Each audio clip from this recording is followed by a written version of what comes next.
Bristol Motor Speedway, the world's fastest half mile.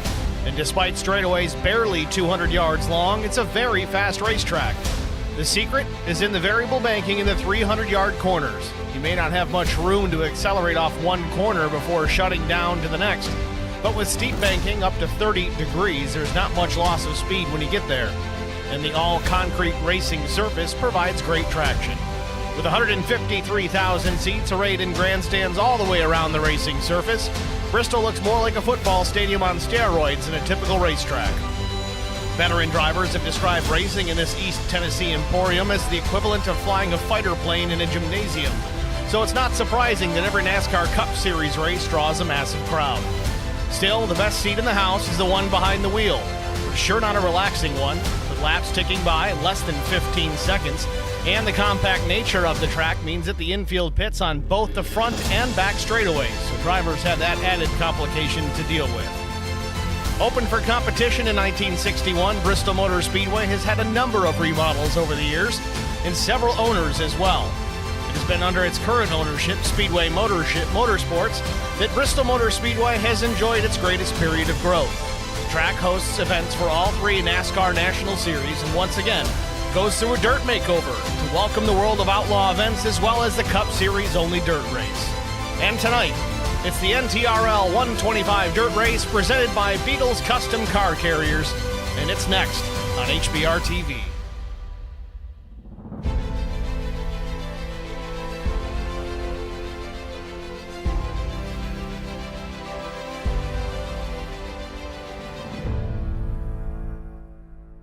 Good evening, everyone. Welcome to the virtual Bristol Motor Speedway for tonight's, annual Davidson Builders Truck Series dirt race here from Bristol Motor Speedway. Again, presented by Beatles Custom Car Carriers. Tonight, the NTRL 125 dirt race.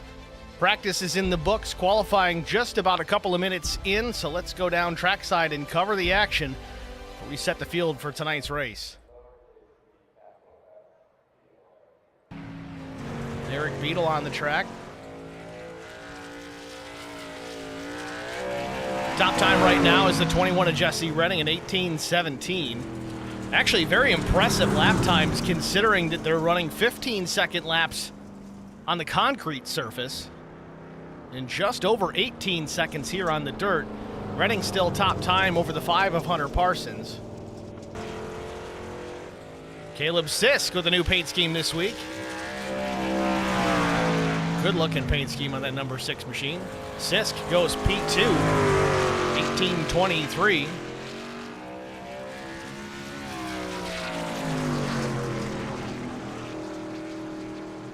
Caleb out of Statesville, North Carolina, shuts it down.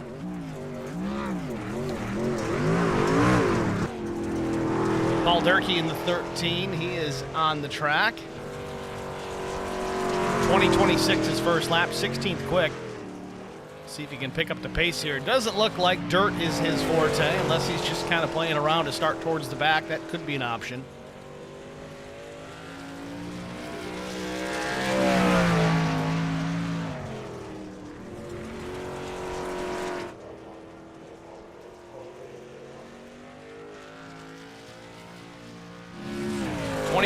.53 the second lap. Lap 1 is fastest.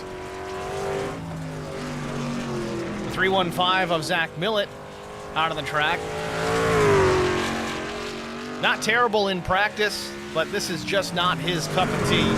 19:25 the first lap for Millett. See if he can crack those mid-18s.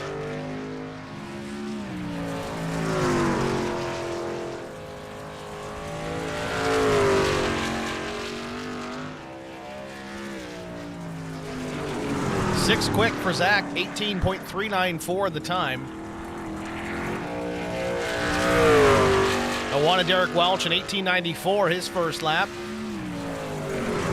Lap 2, 18.70, puts him 10th. Mark Collins with the Rainbow Warrior colors on the number 23 this week. Mark out of Castlewood, Virginia. 18.43, eighth fast on lap 1. Let's see if he can pick it up. Got a good exit to turn 2 there. Looks like a fast lap. Let's get the power down on a 4. He does. Where does Mark land?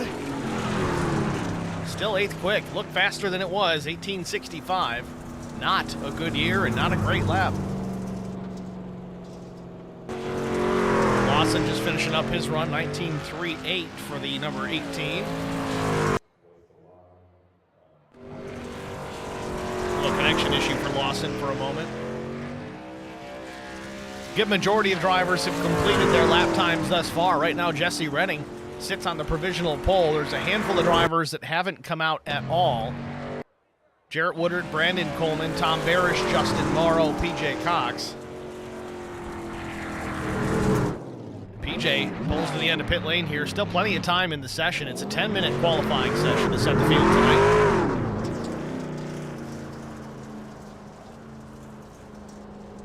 See if PJ is going to get out there and try to turn a competitive qualifying lap, or if it's just for show.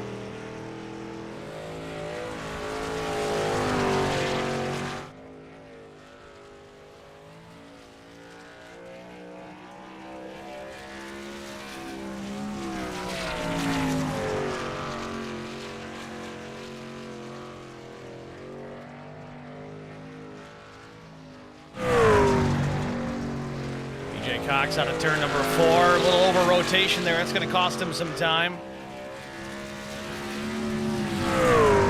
Lap 1, 13th quick, 18.774. Lap 2.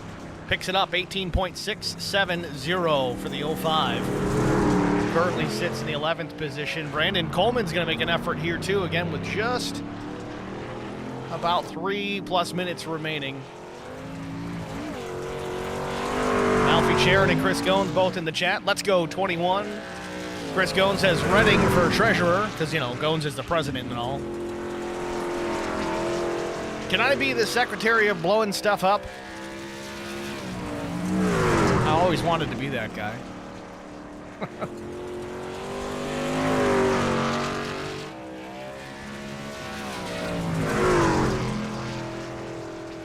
Coleman looking pretty smooth.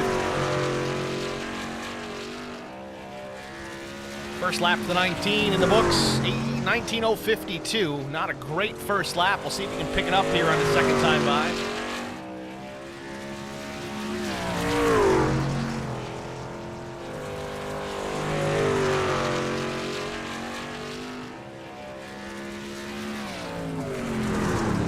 Quick for Coleman, 18.678 seconds. 3 drivers still to take time. Woodard, Morrow, and Barish. May see them opt not. So with that, we're going to chance it. We're going to jump out, get a quick break out of the way, get the sponsors in. We'll be back with our starting grid after this. Stay with us.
Welcome back to Bristol Motor Speedway Dirt Edition for tonight's Davidson Builders Truck Series, presented by Beatles Custom Car Carriers. Let's take a look at our starting grid for tonight's event. On the pole position with a lap time of 18.176 seconds, it's the number 21 with Right Turn Racing. It's Jesse Redding. Outside front row, the number 6, missed it by 62 thousandths, Caleb Sisk. Row number 2, it's the 5 of Hunter Parsons and Cole Henriksen. Starting 5th, Alfie Sharon. Starting 6th will be Zach Millen. Joe Tucker starts from the 7th spot. Mark Collins rolls 8th. Jesse Sperling starting in the 9th position. Chris Klein 10th. 11th goes to PJ Cox. Brandon Coleman will start from the 12th position. 13th starter, it's the 1 of Derek Welch. Chris Elliott starting 14th. 15th starter, it's the 3 of Skylar Harrod. 16th starter, Evan Dupre. 17th, Eric Beadle. Brian Torsha will start 18th. Ben McKinnon 19th. 20th goes to Justin Lawson. 21st starter Scott Milner. Paul Durkee will roll from the 22nd spot. Tom Barish in the 55. He'll start 23rd. 24th, Jarrett Woodard in the number 79. And last but not least, the number 46 of Justin Morrow. It's your starting grid for tonight's race here from the Bristol Dirt Track. A couple of pace laps here in just a moment. We'll be green flag racing for 125 laps.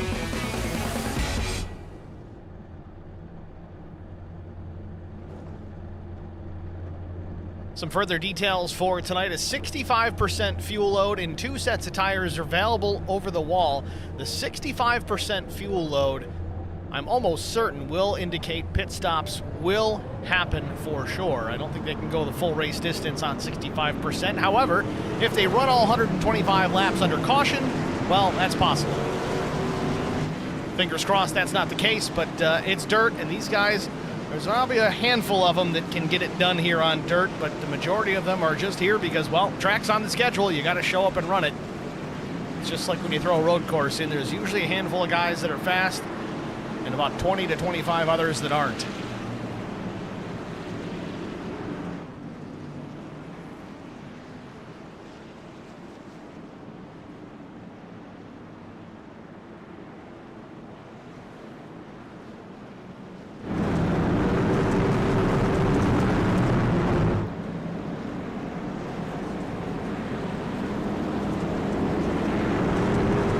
Stragglers here, still trying to get everybody side by side, 2 by 2. We're about a half lap away from going under the green flag here. Hopefully those guys can get it square at the back of the pack. A couple of EOL penalties to be served. Vincent Short says, come on, slow pokes, geez. Well, where are you, Vince? Come on.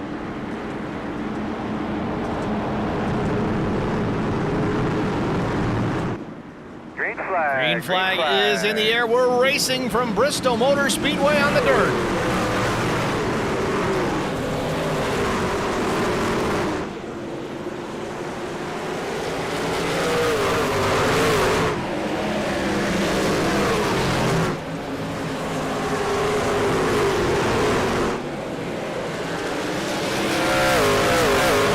Lap 1 in the books.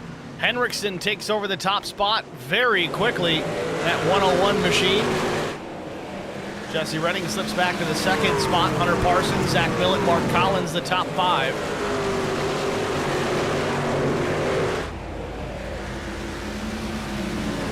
Hunter Parsons in 3rd now, just ahead of Zach Millen.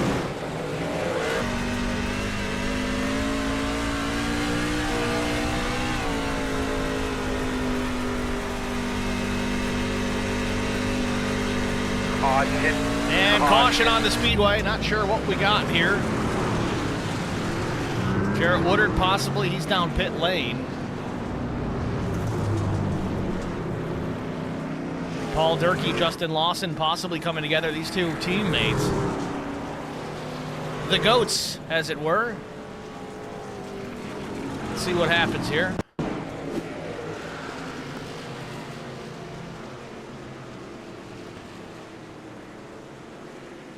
Just clips the left rear of the 18. Both drivers spin around, minor contact.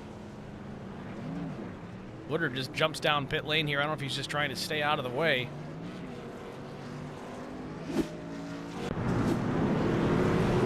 Well, lap 5 under our first caution, coming out lap 4.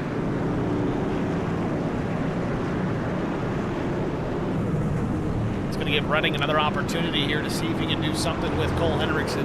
Henriksen, definitely a decent road racer. Not road racer, well, maybe a good road racer, but we're on dirt. Henriksen, a good dirt racer.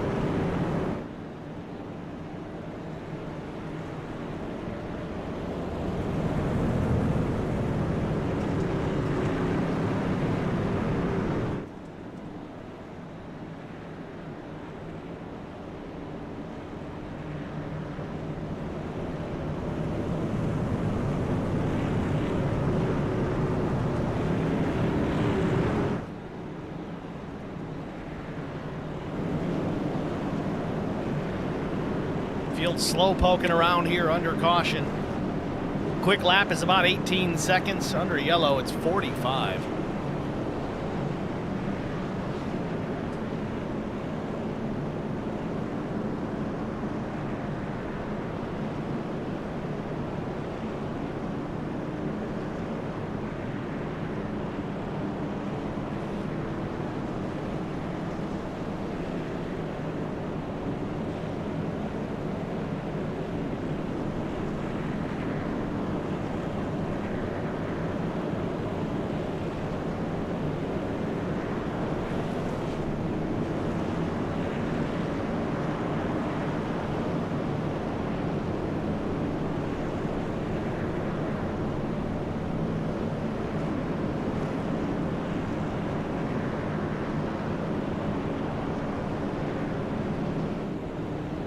Lights on the pace truck still lit here, so we're going to go another time back to start finish here. Should get the one to go this time. Fingers crossed for that.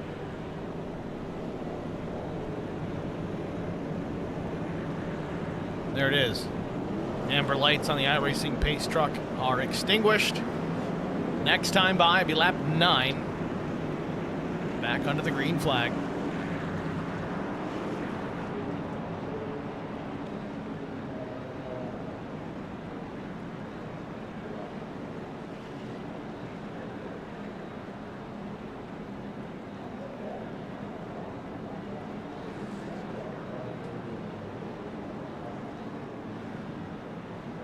Field through turns 3 and 4. Pace truck makes the left turn down to the paved pit lane. Green flag.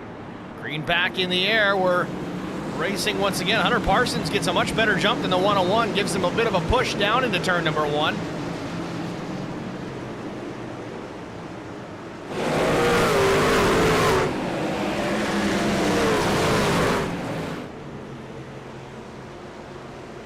Henriksen out to an early lead here once again as Jesse Redding tangles with the 23. The 23 hits the wall hard here on the front stretch, and the caution is out once again. Any comments there, bud?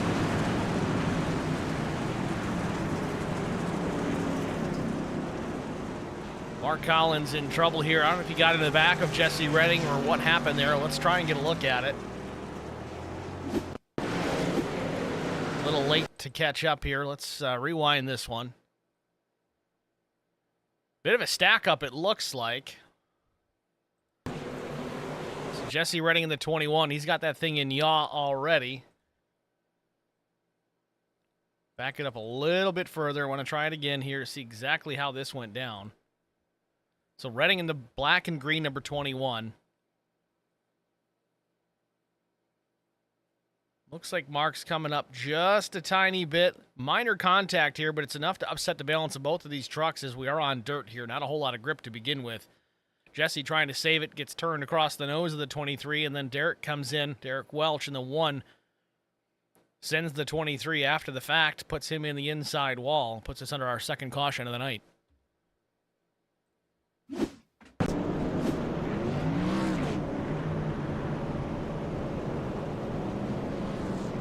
So with that, we're going to go to a short break here. We'll be right back after this.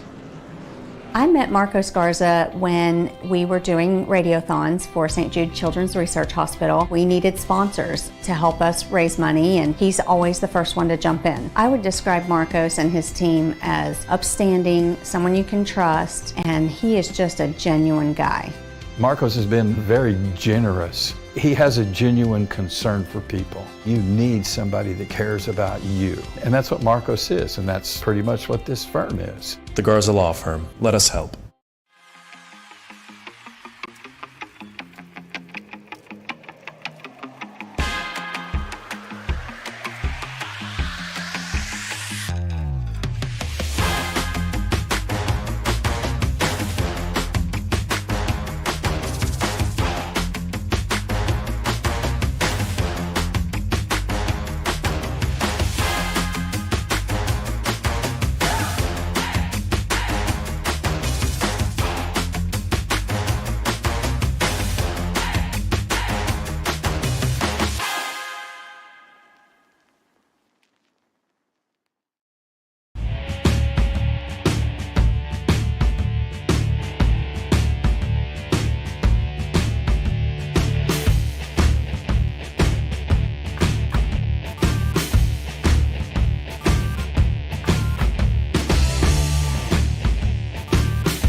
Back at Bristol Motor Speedway, pace truck in pit lane, and the green flag about to come out, and there goes Barney waving it. A little bit of a wheel spin for the 5 of Parsons. Hendrickson dives it down into turn number 1. Parsons keeps his foot in it. He's going to have a run out of 2 here. Where's he going to go with it? Gets alongside into turns 3 and 4. Parsons to the bottom in the 5. The 101 of Cole Hendrickson up top. Hendrickson uses the top lane for the momentum into turn number 1.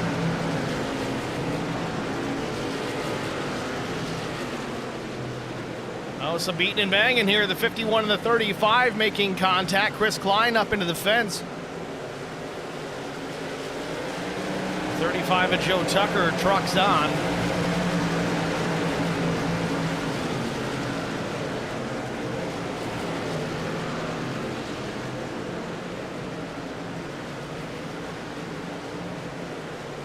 Redding slinging it up top side, carrying some speed through turn 4. Back out front, the battle for the lead has cooled off slightly, about a truck length, maybe 2. And the caution is out again. Brian Torcha possibly involved in this. Some others. Torcha pulls a Larson and gets into the barrels. Has to back it up.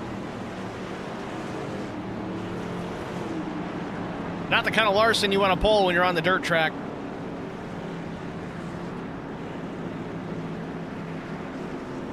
Tough to say. We don't have any indication of who actually crashed here aside from what we saw with Brian Torcha. Let's see if we can get this one figured out.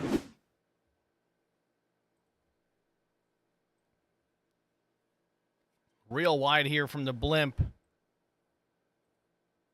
Trying to figure out who it was that was spinning there.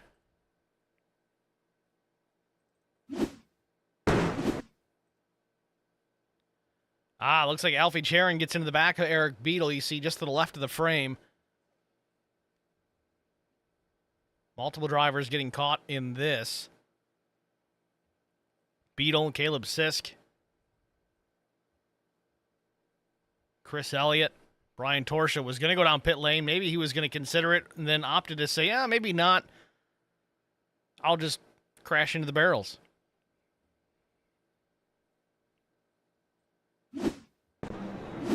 "21 laps in, third caution of the night.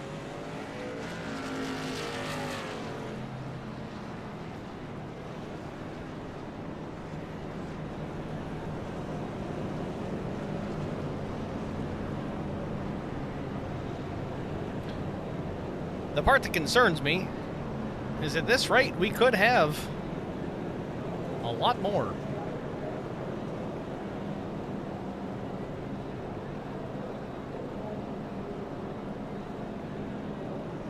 We're on pace for just under 17 cautions if this keeps up.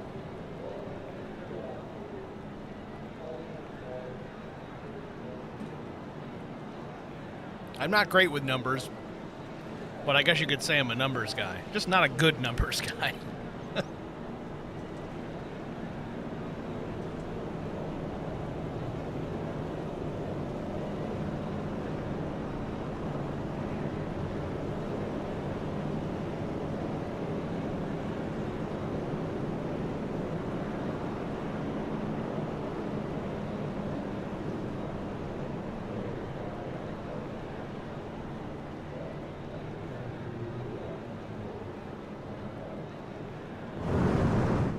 Base truck lights still ablaze.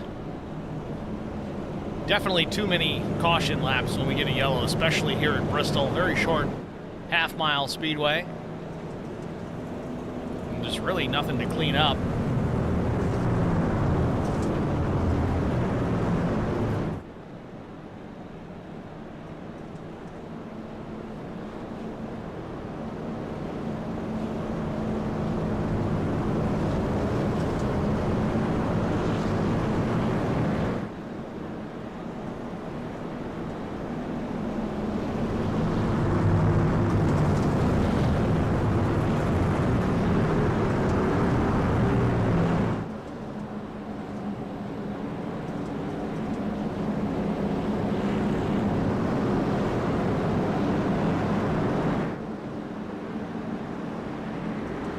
Base truck pulls down pit lane. Lap 25 in the air, so is the green flag. Cole Hendrickson, real bad spin in the tires on the restart, but it doesn't matter. He gets it down to the bottom of the racetrack. Hunter Parsons with a good reaction. He's to the outside. He tucks back in behind Hendrickson down the backstretch.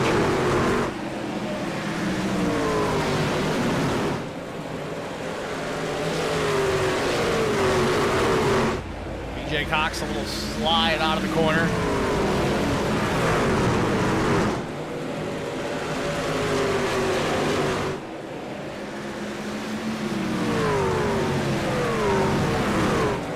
Continue to watch this battle for the top spot between Hendrickson and Hunter Parsons.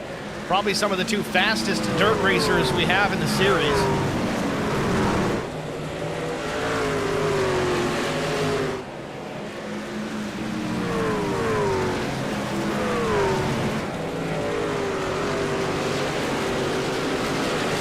Let's jump on board with the 5 of Hunter Parsons as he tries to reel in Cole Hendrickson here. See how much action that steering wheel gets.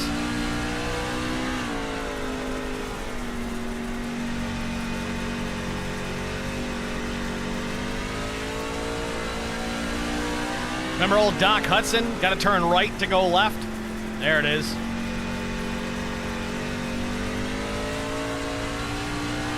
Little flick to the left, mostly throttle to get her to step out in the corner.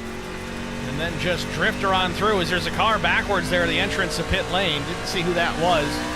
Might be Scott Milner in the 31. Indeed it is. Milner has parked it into pit lane.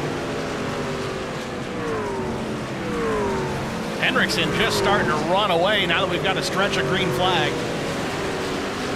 Meanwhile, Zach Millett running back in the 3rd spot. Again, Zach admittedly not a dirt racer by any means. Does not like it. Prefers not to do it. But as I said, it's on the schedule. You gotta show up and you gotta run it. And as much as he doesn't like it, he's not terrible at it. I've seen Millett win dirt races. It may have even been here at Bristol. And it was in a truck, but I think it was going back to the OG Racing League. Might have been over a year ago at this point. But Zach hanging tough there in the 3rd spot for the time being. PJ Cox, though, in 4th. All over the back bumper.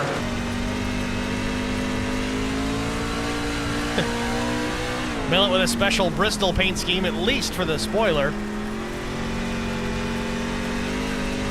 Hopefully not how he ends up tonight.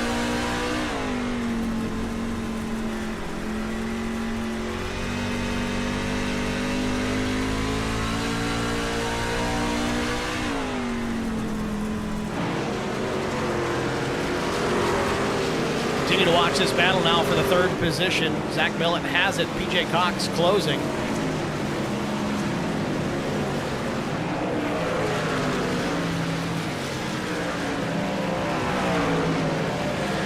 PJ's all over him. Slides it up the racetrack. Into the cushion. He's going to carry some momentum. Couldn't keep it up there. Couldn't keep the foot down on the throttle, but still in the hunt.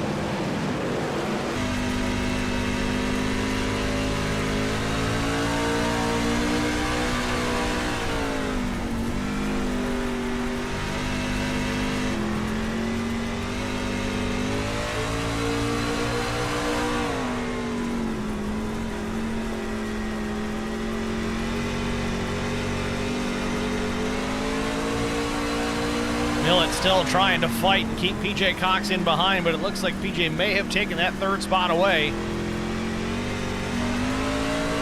PJ gets clear, move Millett back to P4.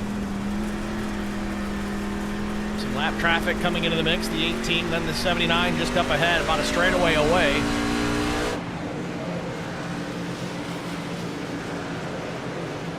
And to make matters worse, the 18 continuing to have connection issues.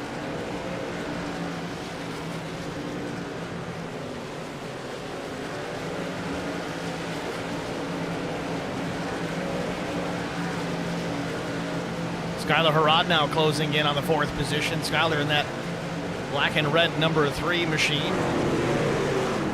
That's the regular paint scheme. He's been running that Halloween-themed livery all month long in the month of October. Now we're into November.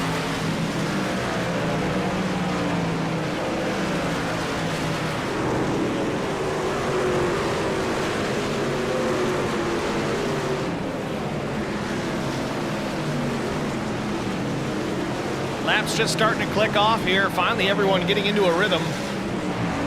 Chris Elliott up in the 8th position. He's up 6 spots. Big time connection issue again for Justin Lawson. You see him blinking in and out.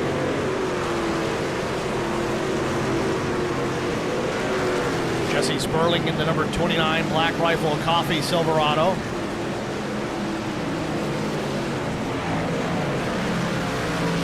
Caleb Sisk in that number 6 Toyota Tundra TRD Pro. Started outside front row, slipped back to the 14th spot. Remember, he was a part of that caution recently. So 19 gets up into the fence just a bit, throws some sparks, but continues on.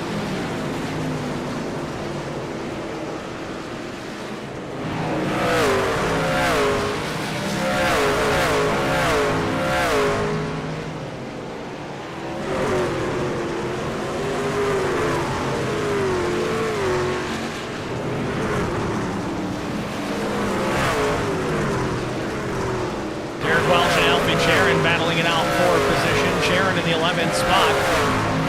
Meanwhile, Brandon Coleman attacking on the 1. He goes to the outside, way up the racetrack. Track surface definitely starting to change. You've got the cooler dirt up top, a little bit looser dirt, not packed in. Lower part of the racetrack, where the majority of the field is running in. It's starting to take a little bit of rubber.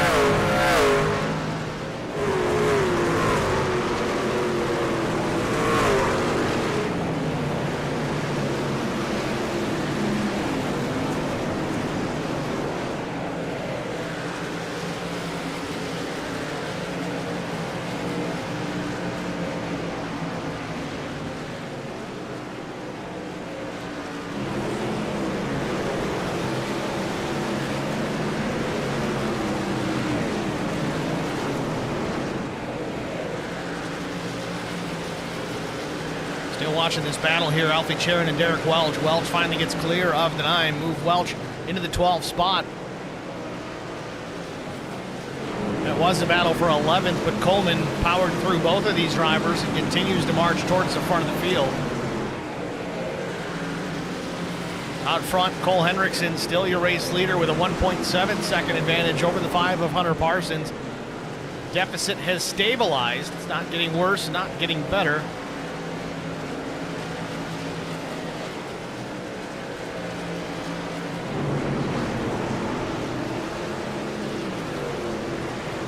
Field still rolling through some lap trucks. Right now, the top 16 on the lead lap The 47 of Dupre, the first truck, 1 lap down.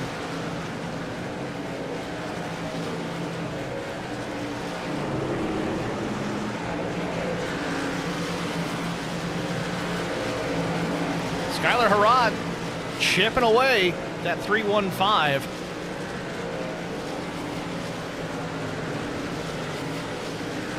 Not sure what happened with PJ Cox. Remember a while ago, PJ was able to catch and then pass Zach Millett for the 3rd spot. PJ has since slipped back to P7.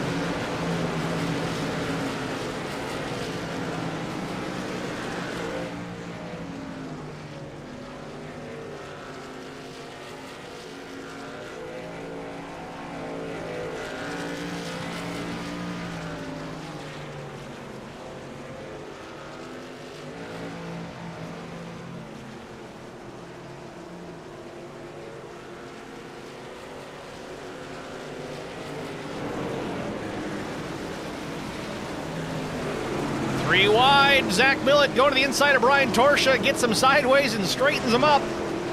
What a good friend.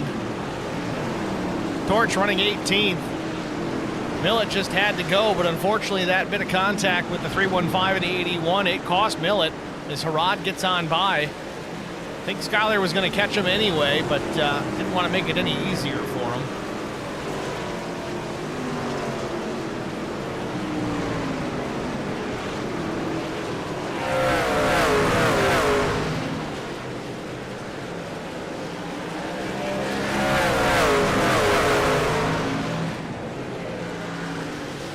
Closing the gap back up, might come back here and take a chance and put pressure on, but the caution comes out.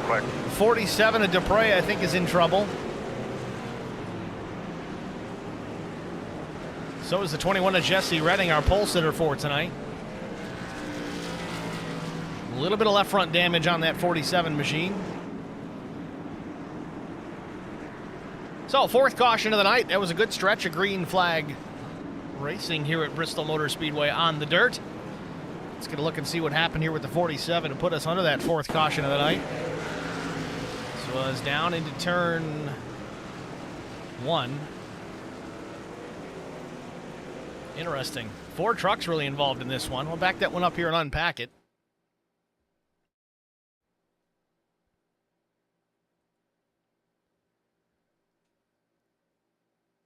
All right, so we'll watch this one here. Jesse Redding drops it down to the inside here. Had a big run, but got more than he bargained for. I think the left front hooked the bottom better than he expected. It slid the right rear into the 81 of Torch, which straightens up Jesse Redding. Sends him up the racetrack in front of the 81, clips the 47 of Dupre. Joe Tucker in the 35, he's just going to roll into this. Not much he can really do about it here as the 47's coming down the racetrack. And there you have it.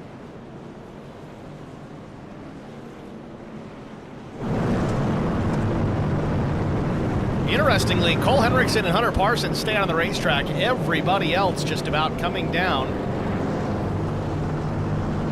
Zach Millett, right side tire change. Very interesting.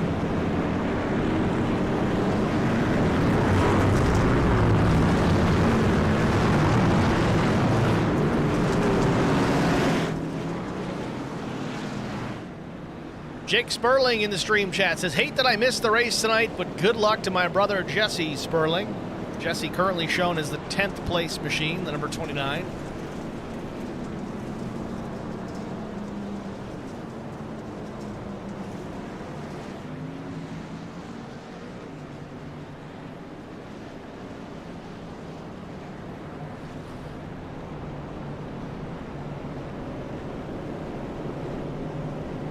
Curious to see what this does here for Cole Henriksen and Hunter Parsons. They've got experience. They're clearly the class of the field right now, but they're the two that opted to stay out. Everybody else came down pit lane for fuel and tires. And the track continues to change. You see in the corners, it's starting to rubber up. But under this caution, we're going to step aside, get another break out of the way. We'll be back after this.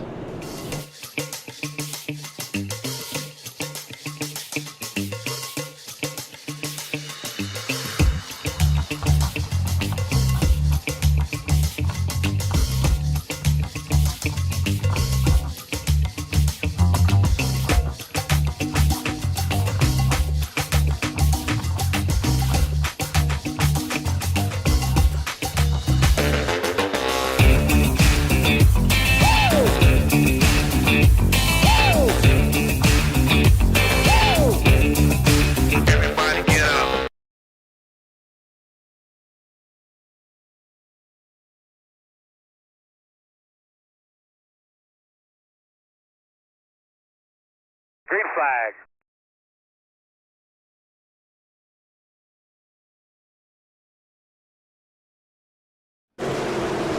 Green flag has just come out as the field goes through turns 1 and 2. Henriksen out in front over Hunter Parsons.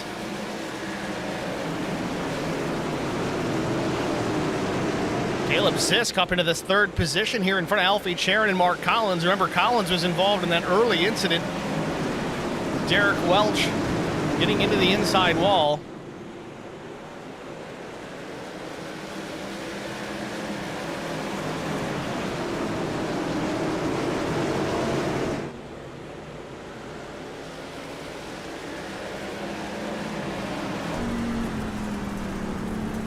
On board with Cole Henriksen is Hunter Parsons.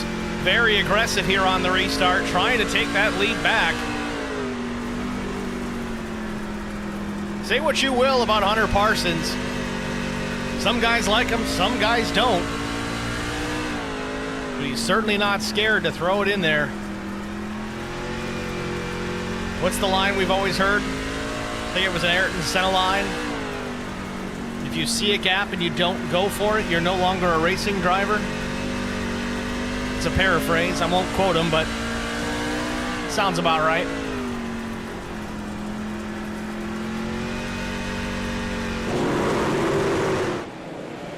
Henriksen starting to pull away. I think Hunter Parsons realized how quick the 101 is, and if he's going to get by, he's got to do it on the restart. Now Parsons is going to worry about the 6 of Caleb Sisk to roll in here. Caleb has been quick just about everywhere we have gone this season. Oval, road course, and showing his skills here on the dirt as well, running in that third position just ahead of Alfie Charon Jr. Alfie running in the 4th spot ahead of teammate Zach Millett in P5.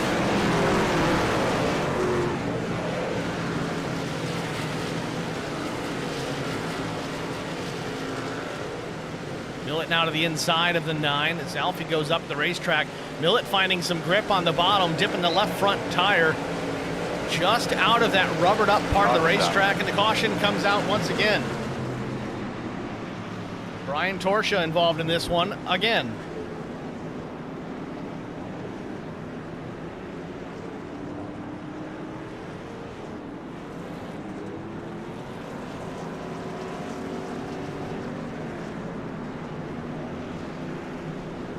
So let's unpack that, see what happened here with the 81. Just a moment ago. Oh, Jesse Redding just dives it way in there.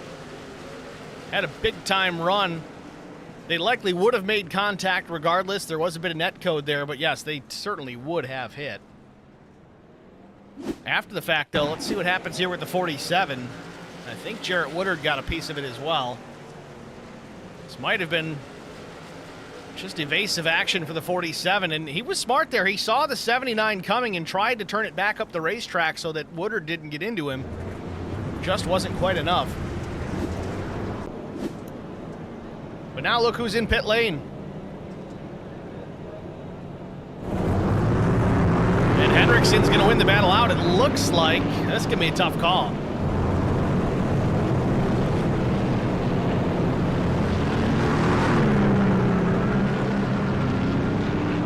Racing will get that squared away here in just a moment, but it looks like Parsons may have actually won the race out. Indeed, he has.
72 laps in.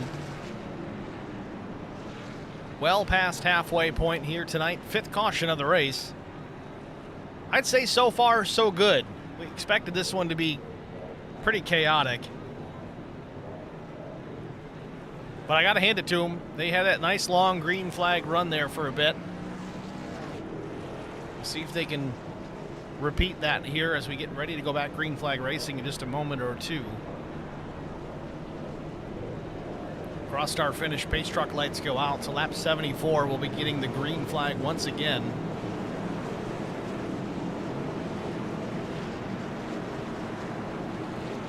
Vincent Short says, too much wall phobia. Bounce the cushion, boys. Wall phobia is one thing, but if you start riding the wall and using it to your advantage, I imagine you're going to get parked. So restart coming. Caleb Sisk to the inside in the number 6, that new blue and red machine, and Zach Millett to his outside. These two have developed a bit of a rivalry this season. Base truck is in. Green flag. Green flag back in the air.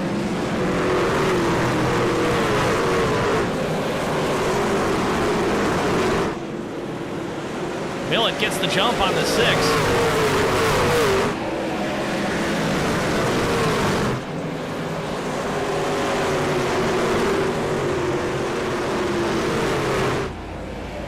Millett with the race lead. Caleb Sisk has shown pace all night long. We'll see if Millett can stay out in front of Caleb, or if the 6 can reel him in and take that spot back.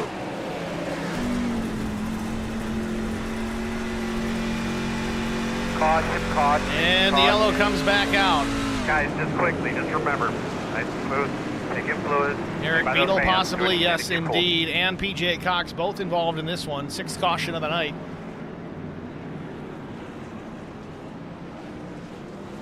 Come on, fellas. I was just telling everybody how impressed I was with how smooth and clean y'all been running. And then here we go again. Let's take a look, see what happened. 3 wide just up ahead between the 29, or the 129 that is, and Derek Welch. PJ Cox gets spun around in front of Mark Collins, Hunter Parsons, Eric Beadle. A lot of drivers involved in this one.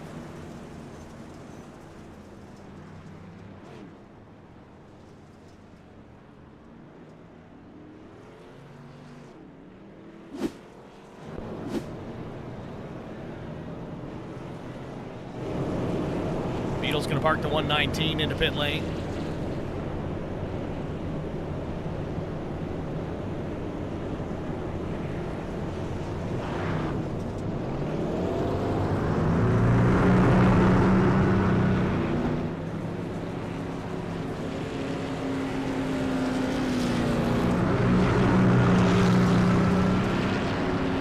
Eric Beadle carrying the race title sponsor on board that number 119 Silverado.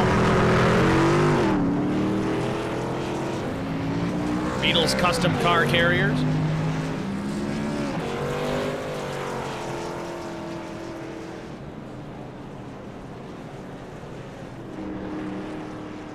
So, field starting to get formed back up, 2 by 2. So work the back straightaway into turn 3. And I don't know if they're running with a live admin at all tonight or not, but they may want to think about a single file restart here if we keep getting consecutive cautions. A lot of leagues will do just that. It turns into yellow after yellow after yellow. We try to simplify it a bit and go single file on the restart. It doesn't always help, but sometimes it does.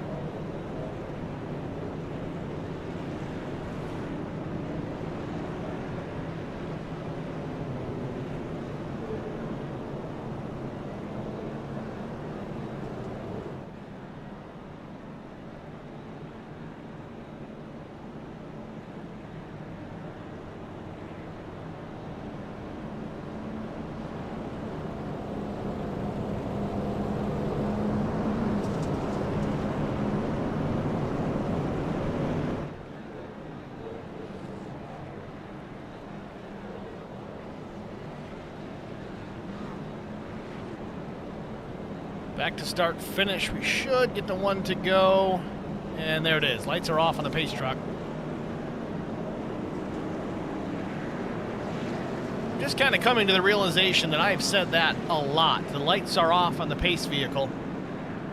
And for those of you that may not understand why that's important, is it indicates to the drivers, though they do have spotters, but it indicates to the drivers and really anybody else that's paying attention. Once those lights go out, that means we're going to go green flag racing the next time past start finish.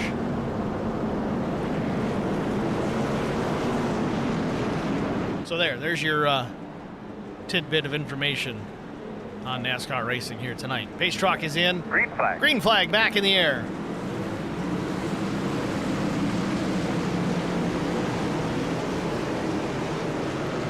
Little wiggle for the third and fourth position. Skylar Harrod to the inside of Joe Tucker. Sisk on the outside of Zach Millett, though. He's going to take this lead away into turn 3, or is he? Little wiggle from the 6. Gathers it back up. Another wiggle from Zach Millett at the stripe.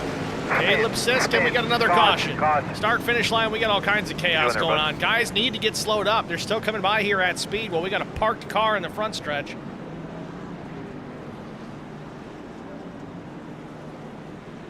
All right, fellers, settle them down.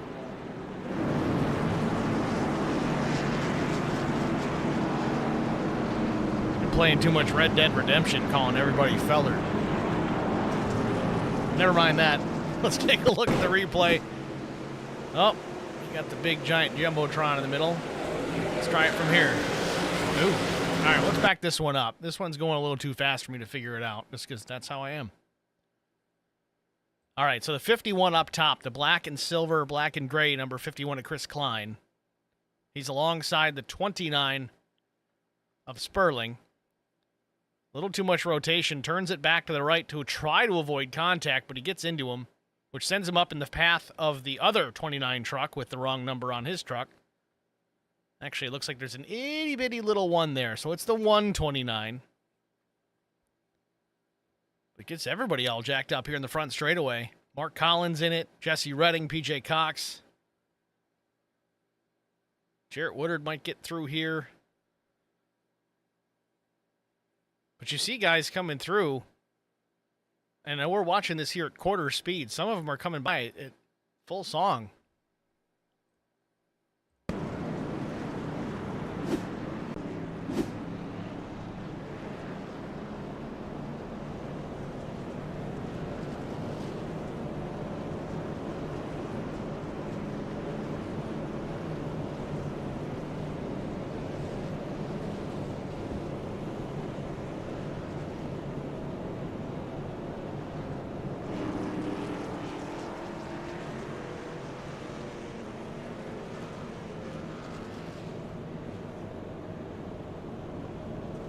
About 84 laps in here from Bristol Motor Speedway, closing in on the conclusion.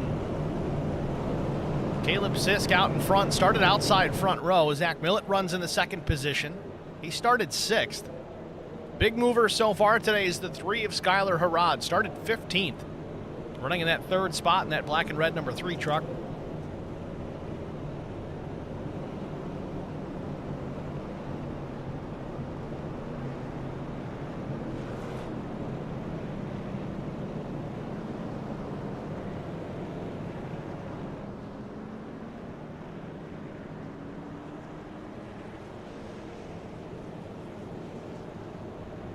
As we had mentioned early on, this race being on the schedule, that's why you still got a bunch of drivers here, 25 to be specific. But just as we see on road courses, there's a handful of drivers here that can really get it done on a dirt track, and the rest are just here because it's part of the schedule.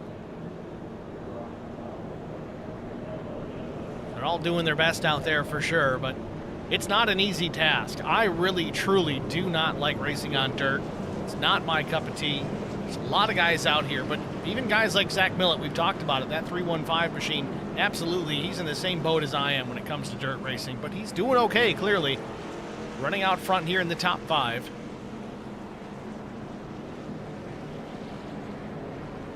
I, on the other hand, be happy with the top 10. And I mean really happy.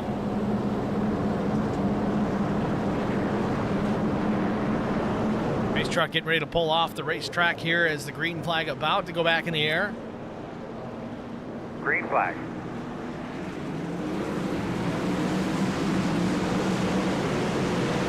Zach Millett gets the jump this time. He drives it around the 6. Joe Tucker took a look to the outside of Caleb Sisk for a moment. Skylar Harrod there in behind the 35 of Tucker. Derek Welch way up the racetrack. Hunter Parsons working his way back through the field after his pit stop with Cole Henriksen put him further back. Starting to make his way through, and a little bit of contact with Harrod and Tucker. Continue to watch this fight. This for the 3rd, 4th, and 5th positions. Then Derek Welch in P6 just behind in the 1 NTG machine.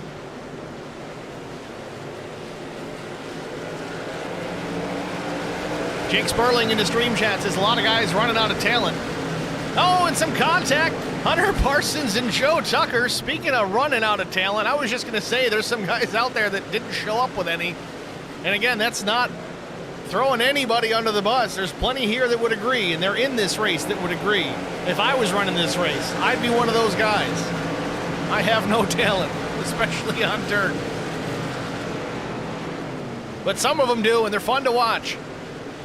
Zach Millett still out in front. He's put about 7/10 on the 6 of Caleb Sisk. So still watch this battle for 3rd. Joe Tucker's worked up into that 3rd spot as we watch Hunter Parsons go to the inside with Skylar Harrod. The thing about Parsons is if he gets out in clean air, I think he's going to be hard to guard. The only one that was really able to keep him at bay was the 101 of Henriksen, but right now Henriksen back in the 8th spot.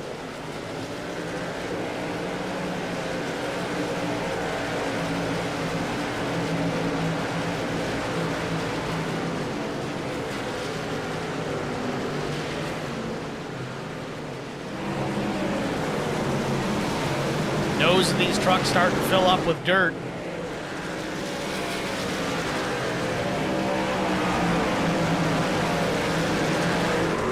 Oh, Parsons is going to get frustrated here. He is definitely faster than the 35, but man, in my experience in calling races and even racing with Joe Tucker, he is like the Ryan Newman in this league. No matter where he is, whether it's for the top 3 or he's a lap down, he is one of the hardest guys to get around.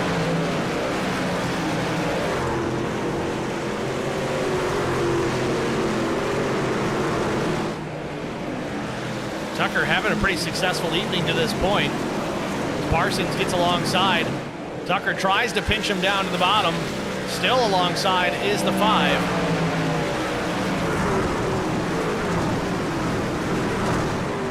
And Parsons gets clear, so move the 5 up into the 3rd position. Millett still extending his lead here, about a full second over the 6 of Caleb Sisk.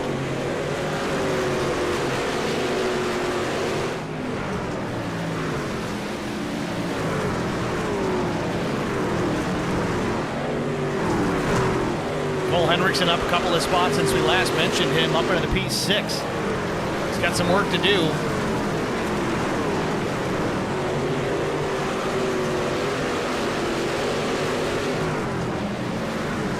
Matt Sisler in the stream chat. Hello, Steve in chat.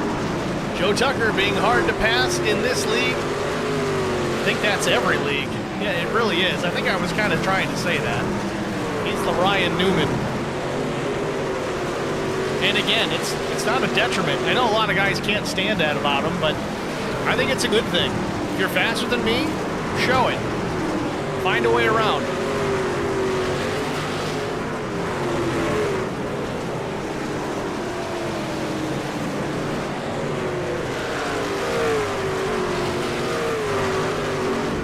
Millett's still out in front. Boy, would that be interesting if he could take the checkered flag here tonight.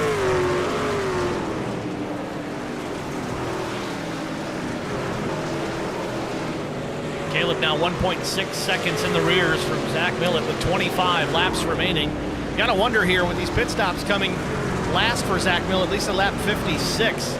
I know we've had some caution laps mixed in, but you just don't know. I don't recall what the actual fuel number was as far as lap count is concerned, but with these cautions, I'm certainly no crew chief or mathematician to figure out how many laps they really have on fuel. They could be good to go to the end, but I don't know. Slides up the racetrack. Caleb Sisk might have overheated them tires just a bit. Hunter Parsons is closing in.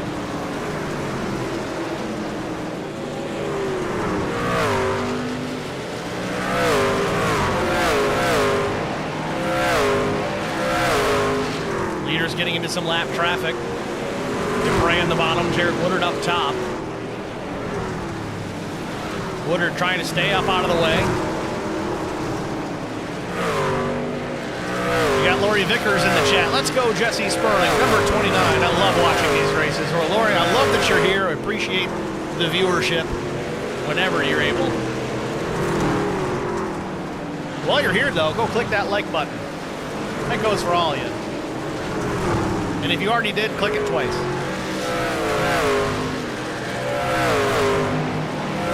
"21 laps to go from Bristol Motor Speedway on the dirt. Zach Millett still with the race lead, 1.64 seconds out in front. If anything happens, the last thing that Zach Millett wants to see right now, provided he's good to go on fuel, is a caution. I know he's going to hate me for mentioning that.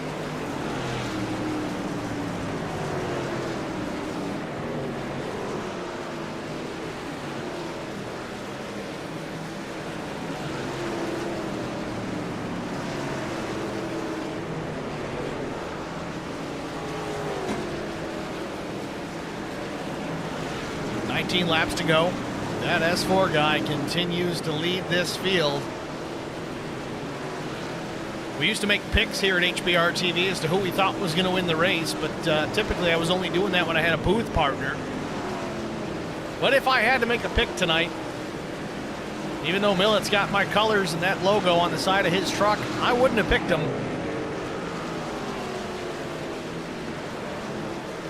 He might make me regret that, but it is what it is. Battle back here in the out, just inside the top 10. Brandon Coleman fighting with Alfie Charon for the 8th spot. Charon's going to have it for now. I think Coleman may have a run out of turn 4. And Alfie slides up to block that run.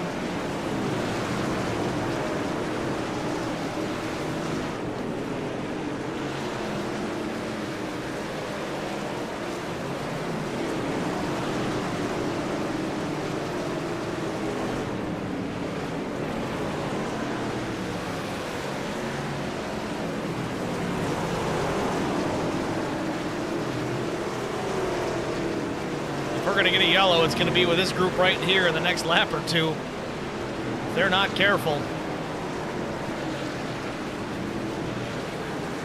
A little bit of contact off turn 4. Crosses up to 29. He's trying to chase it up the racetrack. Keeps it out of the wall. Good job by Jesse Sperling.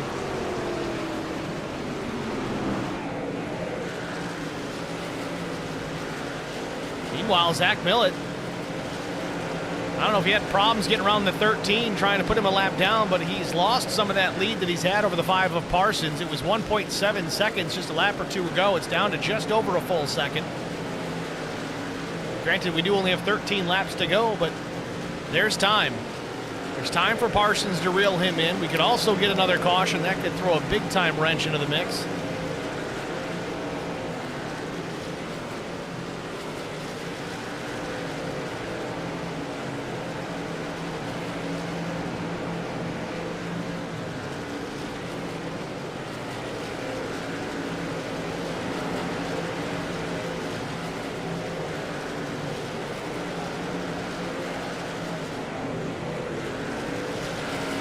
Laps to go for Zach Millett. He maintains a 1.1 second advantage over Hunter Parsons.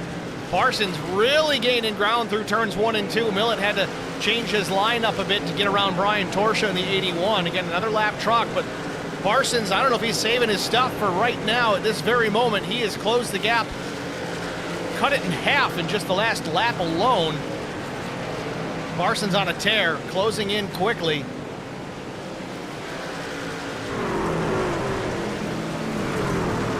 10 laps to go for Zach Millett. Can he hold off a hard-charging Hunter Parsons? Parsons has been fast all night long. Started 3rd.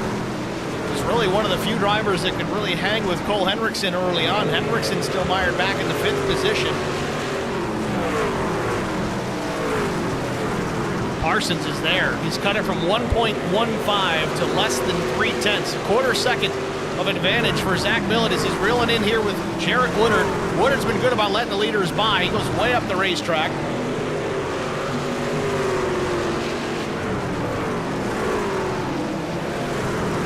Still 0.2 of a second race lead for Millett. Right on board with Parsons.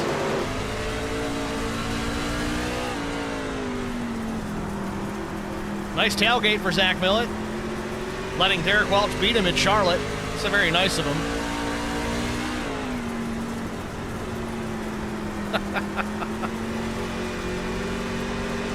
Oh, big wiggle for both the drivers. They're still trying to negotiate through some lap traffic. Parsons might have had a run to the outside if there was room to slide up off the corner, but 05 of PJ Cox is right there.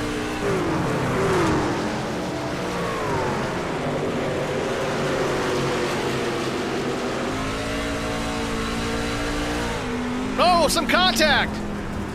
Side by side, they bang doors.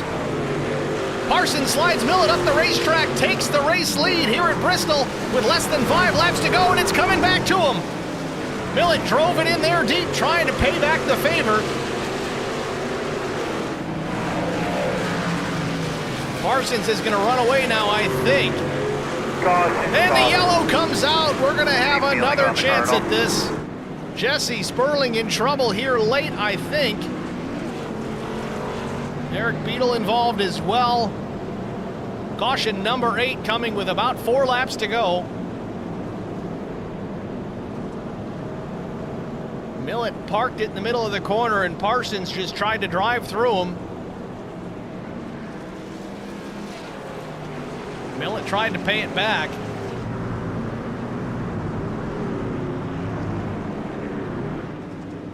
Let's get a look, see what happened. Watch Eric Beadle.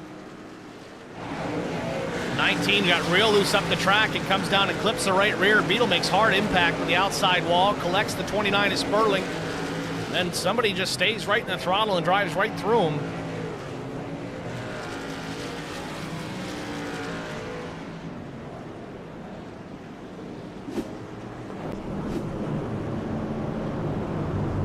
Well, what are we going to do now?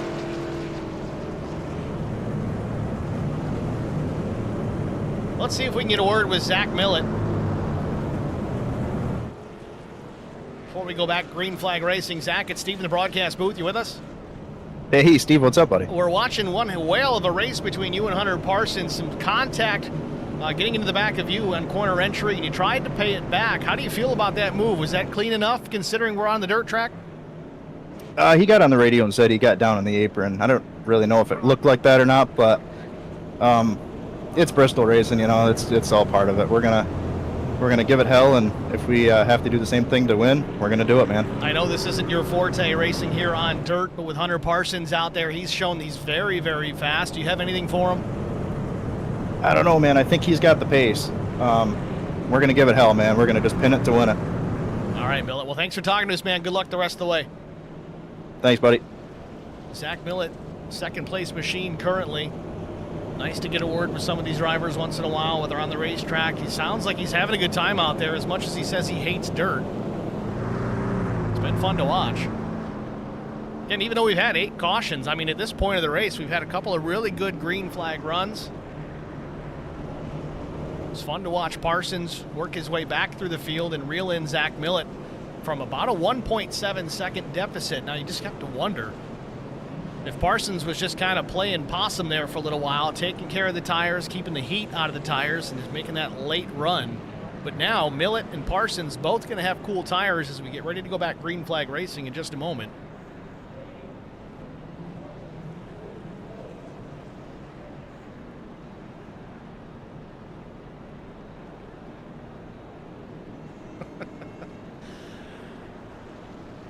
If you want to know why I'm laughing, just check out the stream chat, folks.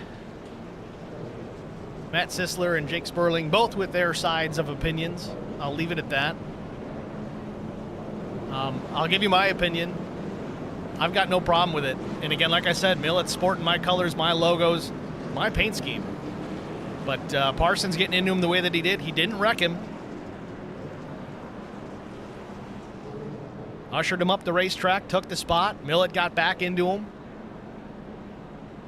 I'd say it's one of those ones where you swallow the whistle. It's a good no call. We'll see how this thing pans out here as we're going to do a green-white checkered finish here. Let's hopefully get back to the white flag before any more pandemonium ensues. Pace trucks in the pit lane, green flag in the air. Millet times the start perfectly with Hunter Parsons. Gets to the outside. Parsons gets the right rear slipping around. Door-to-door action with Millet and Parsons off turn number 2. And the yellow is back out. Close your car. Jesse Redding in trouble. At least I think it was Jesse. So this is coming to the restart here. The 21 of Redding is what iRacing is telling me was the cause of the caution. We'll see if that remains to be the case.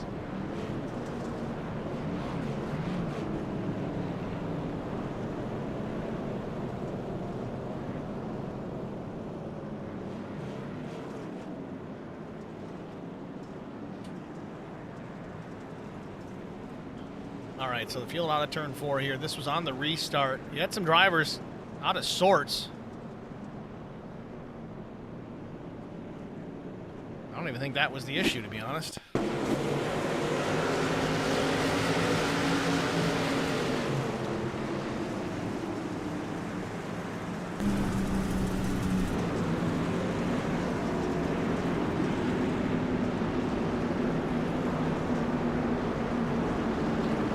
Honestly, I don't see anything that could have indicated why the caution would have come out there. Nobody was off the track.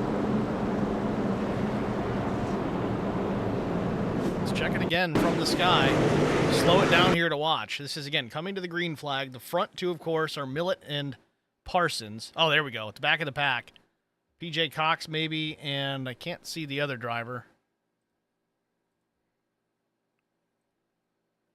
Looks like it might have been the 13 truck. So let's try this again. Back it up a little further.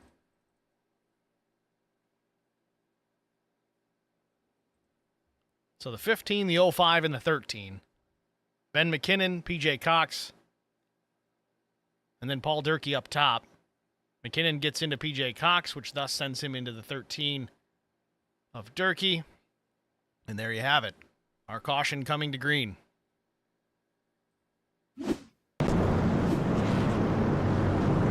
So, green, white, checkered attempt number 2 here at Bristol Motor Speedway on the dirt. With that said, we do have up to 3 attempts to get this race in under the green flag.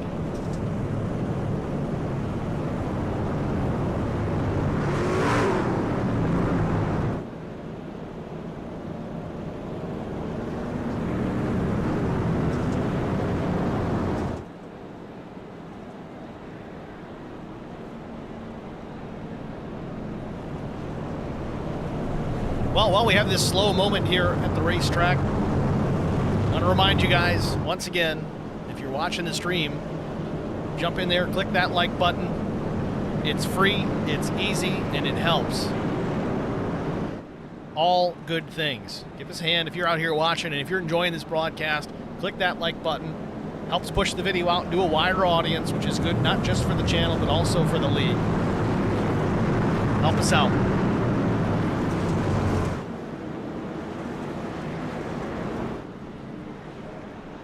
Field working the backstretch. Thought the pace truck had pulled off already, but I guess not.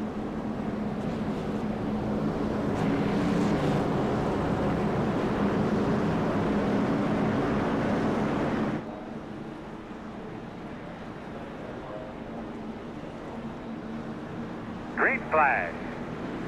Green back in the air.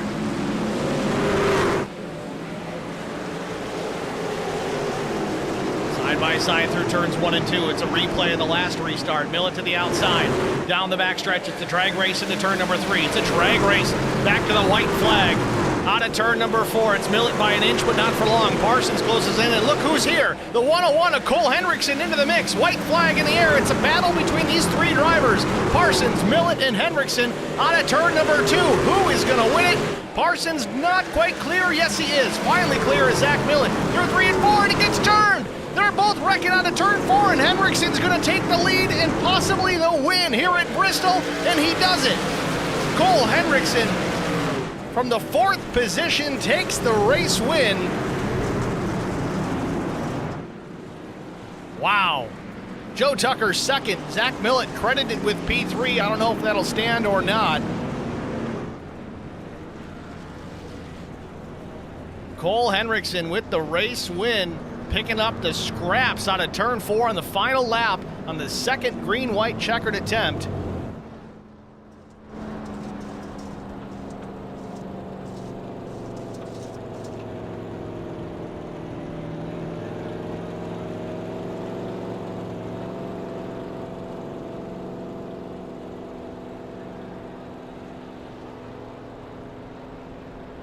Wow.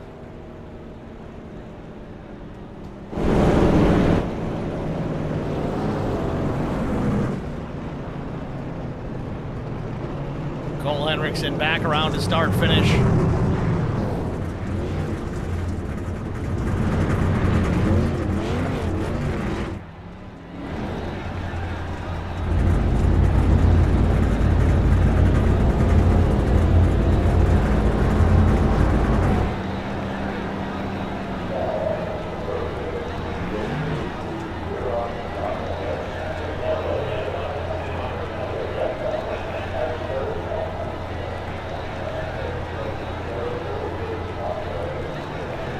Henriksen picking up the race win here. Let's try and go back.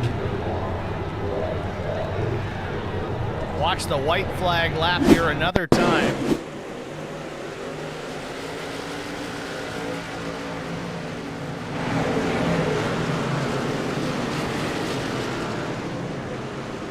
This was the final lap just a moment ago.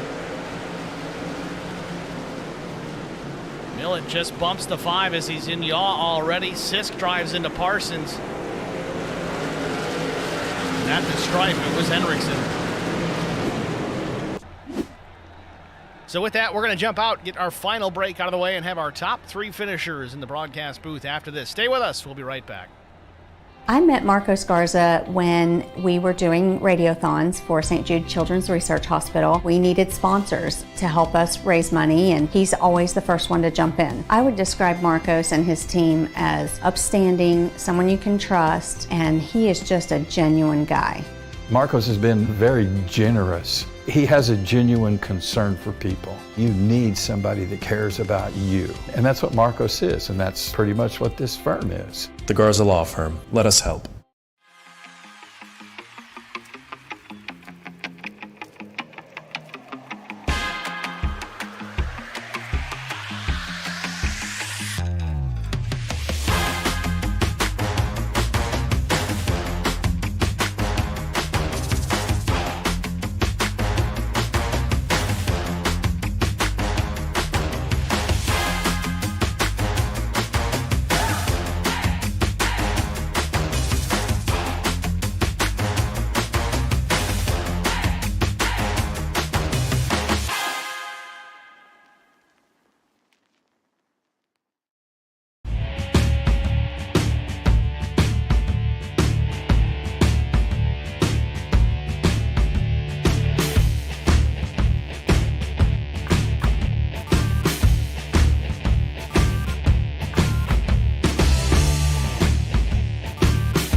Catching my breath after that one back at Bristol Motor Speedway on the dirt. Davidson Builders Truck Series NTRL 125 Bristol Dirt Race presented by Beatles Custom Car Carriers. In the books, Cole Henriksen with a last lap pass for the race win. We'll pull Cole into the broadcast booth. That's a fun one to try and say. Get a word with our race winner, Cole Henriksen, driver the number 101. It's Steve in the HBR TV booth. You got a copy? Yep, I'm here. Cole, congratulations, man. A stellar performance here tonight. Led a lot of laps early on. Pit stops got you back in the pack, and you had to hunt your way through. I thought there was no way, but then that caution comes out, and then we look. All of a sudden, you're there in that third spot, just waiting for something to happen. And then it did. Contact with Zach Millett and Hunter Parsons. The C's part. You pick up the scraps and a checkered flag, man. Tell us what it looked like out of the front windshield of that number 101 machine. Well, it was definitely tough coming up through the field there, just, locked on the bottom a little bit. But, I don't know. I figured if I could get in the top 5 and get a caution, I'd be all right. I knew I had good speed. So Hunter kind of made his way through the pack a little bit quicker than me. I actually, when I pitted, I got some sort of phantom penalty, and it put me behind all the lap cars. So that really hurt me early on. But yeah, I mean, it wasn't too bad. This setup was fun to run. I'm a dirt guy. I used to run dirt all the time with pro guys, so this is kind of my wheelhouse here. So I swapped over to asphalt about a year and a half ago. So yeah, this was kind of fun to get back on there. But on that last lap, yeah, I kind of expected it. I saw Millett drive in there deep and pretty much just clean him out. So I mean, I'm happy I got the win, but it's kind of tough when you see your teammate just get drove through. I don't know. They were talking in there and they said that there was some doors thrown. I mean, that's bottom feeder racing on dirt. So I don't know. I not really pumped with how that ended, but I'm sure everything will be squared away. Nevertheless, still really fun to watch. It made for a great finish here at Bristol, at least as far as the viewership is concerned. Always a plus to see you pick up the race win, of course, but it was a blast watching you and the 5 battle it out early on, though it was very clean, not very aggressive, and again, it was early on in the race, but you and Hunter both certainly seem to have a lot of pace here on dirt. You mentioned, obviously, that you kind of come from a dirt background. I don't know what Hunter's background is as far as that goes. He seems to be quick just about everywhere we go. Yeah, so Hunter actually, he raced in real life. He raced IMCA Modifieds at 141 Speedway in Wisconsin. He had to quit because he moved to North Carolina, but that's where his dirt background comes from. He's actually been on iRacing since I think 2014, so he's pretty much been here for a while. So yeah, he used to race with go-karts with the likes of Ty Majeski and guys like that. So he's got some pretty good skill on him, as he showed tonight. But yeah, he's a great teammate. I think early on there when we checked out, we kind of just were gonna ride. He caught me a little bit when we got in lap traffic, but he wasn't gonna force any issues. So I just tried to get as far away from third as we could. Well, Cole, nonetheless, you take the checkered flag here tonight. It was an awesome run, a job well done, impressive certainly. Next week we go to Iowa Speedway, finally back to some asphalt racing, much more my cup of tea than it is out here. But how do you feel about your chances next week? Again, you've been fast just about everywhere we go too. How is it looking out for you at Iowa? Oh, I love it. That's my home track. Perfect. So I'm, well, kind of. I'm like the same distance away from Iowa to Kansas. So kind of two home tracks, but I live in Iowa, so I got to consider Iowa my home track now that it's on the Cup schedule. But fair enough. I love it. It's a tough track. I got to do a little bit of research. I can't remember if the trucks kind of get up the track. I know when I raced Cup cars there, we were kind of trying to push up the track almost to the wall. So no, I look forward to it. It's one of those tracks that eats tires. Going to require some good maintaining throughout the race to keep your truck clean. So those are the tracks I like. Ironically, I hate short tracks, but that one, something about Iowa, it races like a mile and a half. So I tend to run pretty good at Richmond in the truck. It's a tough place to get around, and I find that Iowa tends to be very similar to Richmond, just a whole lot faster. Oh yeah, definitely a fun track. So I, as you can imagine, when we got news that the Cup series was going to be coming there, I was freaking out. I've been, since a little kid, my dad kept telling me, he's like, don't get your hopes up, they're not coming. So, man, that was like Christmas morning when I heard that news. So definitely excited to go race. Hopefully it's not a placeholder for, like a Montreal or something like that. I'd like to see Iowa be an annual visit rather than just next year, but hopefully we'll see how it goes. Yeah, for sure. I think the Iowa crowd is going to show out. They're going to show what we have for race fans in the Midwest, and I think it's going to be one heck of a show. So, looking forward to that for sure. Again, Cole, congratulations on the race win here at Bristol. Who do you want to thank before we let you get going? I got to thank R1 Works. They're an old sponsor of mine from when I raced RC cars, 101 Designs. That's actually my company. They're just, on the truck. And then Adams County Speedway. I don't know if anybody from there is watching, but that's the track that I announced out here locally. And then just got to thank you guys for the broadcast and the race. It was a good time sliding around tonight. Definitely a fun one to watch. Cole, again, congratulations, man. Good luck next week at Iowa. Thanks for talking. Yep, thank you. It's Cole Hendrickson, your race winner here at Bristol Motor Speedway. Next, we're going to talk to Joe Tucker. Says he's the 13. This week, he's the 35. Let's get a word with our runner-up. Joe, it's Steve in the HBR TV booth. You got me? I got you, Steve. What's going on, man? Joe, I was going to swear to my life that your son was driving that car or truck. I know. It was quick out there. Well, walk us through the race, man. A second-place finish on dirt. I kind of think that's kind of your forte is some dirt background, right? Or am I completely off base there? Oh, no. It definitely is, Steve. It definitely is. I come from a dirt background.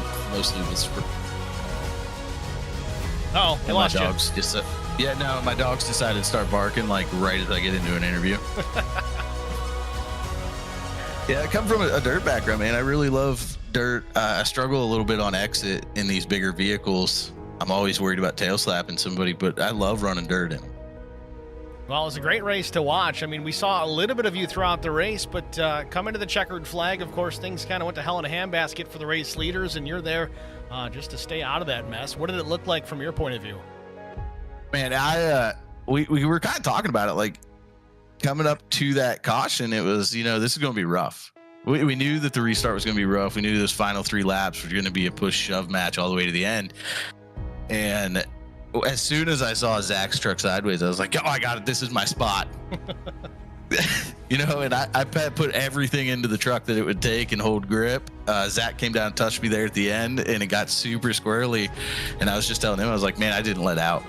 I just drove that bad boy all the way to the end. That's kind of how it went for a lot of those guys at the front of the field, Millett included. We'll get a word from him, see what his take is on the incident with him and Hunter Parsons. But a job well done, man. You were giving it all you had all night long. We talked about you actually quite a bit, being one of the harder guys to get around regardless of whether you're in the top 3 or a lap down. You're like the Ryan Newman out there. Man, I was the biggest thing was like that apron coming into one. I would cut it way too deep trying to get to the bottom of the track, clip that apron, it would shove me up the track. So you're just pedaling the truck to keep it out of the wall and keep it fast. And every time it happened, I was, punching myself in the throat for it because it was terrible. And I wasn't trying to race guys hard, but at the same time, I'm not trying to let nobody around me. Well, next week we go to a place with a little bit more grip than the dirt track, Iowa Speedway. How do you feel about your chances in the truck out there? Yeah, I've never done terrible at Iowa. I haven't won at Iowa, but I've never done terrible at Iowa. I'm really looking forward to it in the trucks. I love running the trucks around Iowa. I think Iowa's one of those tracks, man, that everybody can have a little bit of fun racing. So I'm looking forward to it, but it's going to take some practice, man. We're going to go out there and throw, a couple hundred laps at it, be competitive. Sounds like you got a plan already for next week. Again, Joe, congratulations on a runner-up finish here at Bristol Dirt. Who do you want to shout out to before we let you get going? We got to shout out to the big ones. Chassis Tugger Realtor. It's been on every truck I drive, every car I drive. RTW, Right Turn Wraps, Chris Goins, does awesome work. He's painted all my cars for the last couple of years. HBR TV, amazing guys. They broadcast a ton of stuff. Love watching them. Love watching you, Steve. Commentaries on point 99.9% of the time, unless you're talking crap on me. Like thinking it's my son. That's pretty rude. But and RTR and Hostile Intent Racing, man. It just we came together, a couple years back, and it's been fun running with those guys ever since. And I'm going to continue to do it as long as they'll have me. Well, it's been fun to watch, and I'm glad to have you here. Thanks for the kind words, man. Good luck next week at Iowa. All right. Have a good one, Steve. Joe Tucker, your runner-up here at Bristol. Now we're going to talk to the person I think we're all been waiting to hear from, Zach Millett, to get his take on the situation out of turn number 4 on the final lap. Zach Millett at Steve with HBR TV booth. You got us? Steve, what's up, buddy? What is happening, sir? Congratulations, first and foremost, on a third-place finish here at Bristol, a place that, well, if I had to make a bet, I wouldn't even put you in the top 5. And I'm not trying to be mean. It's just you're like me. You don't like dirt racing. You're better at it than I am. But nonetheless, a top 3 finish. Looked like you might have had a win in hand there. But late in the race, Hunter Parsons closed the gap. Cut about 1.6 seconds out of your race lead there late. Then the caution comes out after you guys have made some contact. And then that final lap into 3 and 4. Walk us through it. What was your perspective? How did it look out the windshield of that 315? Yeah, we were coming up on some lap traffic, and it was kind of hard to get around some of the guys and keep pace. So when he caught me, I don't know, must have been a lap or two before that caution came out. He actually just drove right in the back of me and then proceeded to slide onto the apron and then just door the hell out of me. And it slammed me so hard it put me up about almost to the wall. So, yeah, I didn't want to hint to it when you pulled me in on that interview, but, if you're going to do it, you better expect it, A lot of people drive like that, and you just you don't expect it from a lot of guys in this, but they're going to do it, man. You better be ready because it's coming back. Well, and especially in a place like Bristol, dirt. I mean, we're short track racing. We are on the dirt. You even said that when I pulled you up.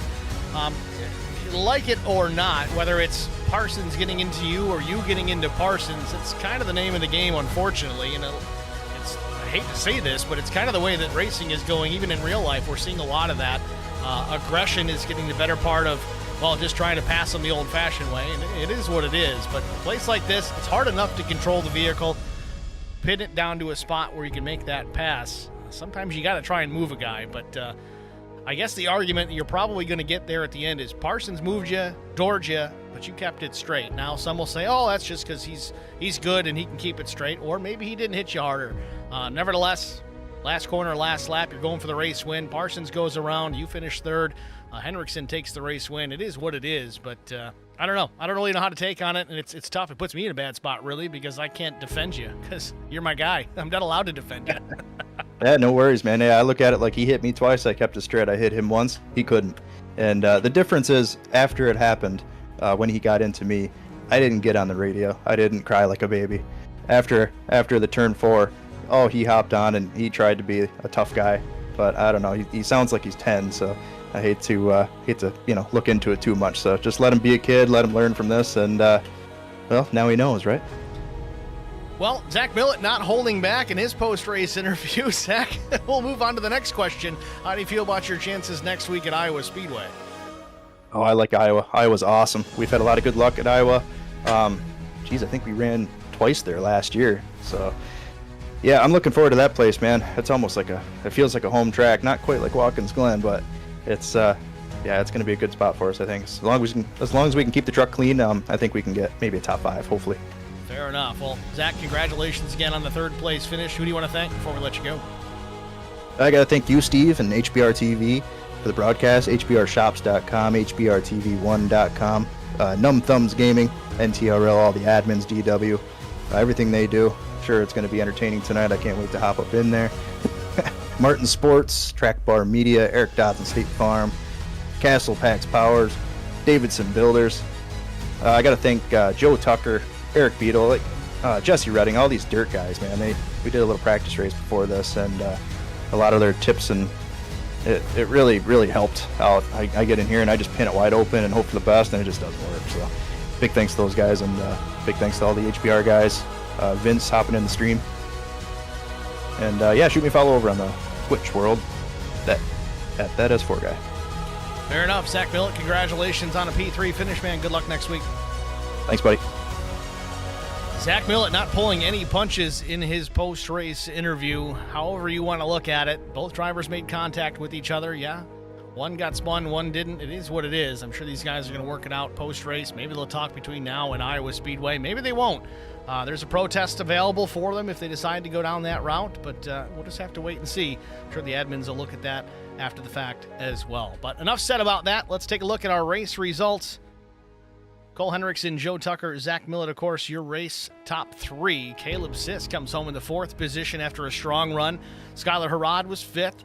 6th place finisher was Brandon Coleman. Alfie Charon was 7th. 8th went to Chris Klein. PJ Cox was 9th. Mark Collins 10th. Chris Elliott finished in the 11th spot. Brian Torsha was 12th. Jesse Redding was 13th. Jesse Sperling finished in the 14th spot. Hunter Parsons went from almost a race win to P15 on that last corner. Tough break. Last truck on the lead lap. Paul Durkee was 16th. Benjamin McKinnon finishes in the 17th spot. Evan Dupre, 18th. 19th place finisher was Derek Welch, 3 laps down. Jarrett Woodard was 20th. Eric Beadle was 21st. 22nd, Justin Lawson. Scott Milner was 23rd. Tom Barish, 24th. And Justin Morrow, 25th. Those drivers listed 135 laps down. That was total race distance. Neither of them taking the green flag here. Maybe here just in a viewership role. Nonetheless classified in the results. Thank you guys all for tuning in here tonight. Of course, join us next week out at Iowa Speedway for our next race. Maybe we'll see some more fireworks. I don't know. It's just going to make things more interesting. Certainly more reasons to watch. Angry drivers make for, entertaining racing, I guess. I don't know. We'll see how it goes. If you guys haven't already done it, like the stream tonight, please and thank you. Also, check out the website, hbrtv1.com. We do appreciate it, top to bottom. I know there's some angry people here, but once again, it's a short track. We're on the dirt. Hopefully they get it worked out next week because we got more short track racing, Iowa Speedway. It's going to do it for us. Congratulations to the 101 of Cole Henriksen taking the race win here in the final corner here at Bristol Dirt. We'll see you guys next week. Thanks for watching.